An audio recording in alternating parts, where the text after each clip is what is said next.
უმაღლესი საბჭოს პლენარულ სტომაზე ინტერპელაციის წესით აფხაზეთის ავტონომიური რესპუბლიკის ministrs იუსტიციისა და სამოქალაქო ინტეგრაციის საკითხებში ნანა გაბელიას მოусმინეს. ნანა გაბელია მისაუბრა უწყების მიერ გაწეული და სამომავლო საქმიანობის პრიორიტეტებზე, მიმდინარე და დაგეგმილ პროექტებსა და გამოწვევებზე, რომელიც ქართულ-აფხაზური ურთიერთობების აღდგენასა და სამშვიდობო პოლიტიკის განხორციელებას ემსახურება. დეპუტატებმა შეხვედრაზე კიდევ ერთხელ ხაზი გაუსვეს ministris აპარატსა და აფხაზეთის საკანონმდებლო ორგანოს შორის ჭიდრო თანამშრომლობის ერთობლივი მუშაობის აუცილებლობასა და მნიშვნელობაზე.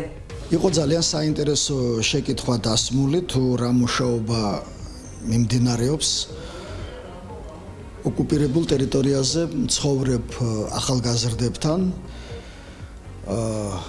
ნდობის აღდგენისა და შერიგების კუთხით.